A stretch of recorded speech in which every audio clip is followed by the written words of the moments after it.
2 minutes pour comprendre aujourd'hui le petit déjeuner. Alors je suis avec Pierre Joyot, vous êtes co-auteur avec le docteur Cyril Laporte de la nouvelle révolution alimentaire. Le petit déjeuner, est-ce que c'est le repas le plus important de la journée comme on nous le dit souvent? J'ai envie de dire non. Il n'y a pas de repas plus important que d'autres, il faut aussi s'écouter. En fonction de ce que l'on est, de ce que l'on vit, de notre mode de vie, de notre travail, de notre vie familiale. Et le tout, c'est de s'écouter, de respecter ce que l'on ressent profondément. Le petit déjeuner aujourd'hui s'est construit d'une manière un peu trop glucidique, un peu trop sucrée en France. Et là, par contre, on peut se poser la question, est-ce qu'il est réellement adapté à ce que nous sommes?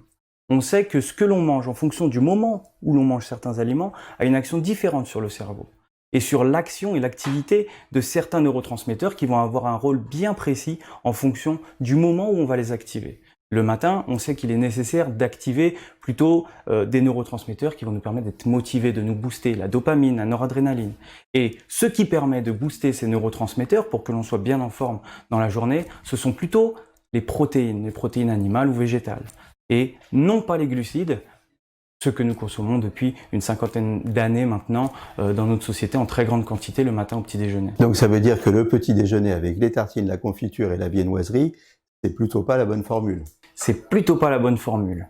On va plutôt se tourner vers un petit déjeuner à l'anglaise, adapté à la française, avec des œufs brouillés, un fruit, pourquoi pas une petite tomate ou un demi-avocat, une tranche de pain complet, sans problème, un morceau de fromage au lait cru, il n'y a aucun souci, une boisson chaude, un café, un thé, une infusion, il n'y a aucun problème, quelque chose de très complet qui nous nourrisse. Et si je prends pas de petit déjeuner, c'est grave? C'est pas grave, dès lors que les repas sont sains et équilibrés. Voilà, le petit déjeuner à réinventer. Si vous voulez en savoir plus et tout comprendre sur le petit déjeuner, la nouvelle révolution alimentaire.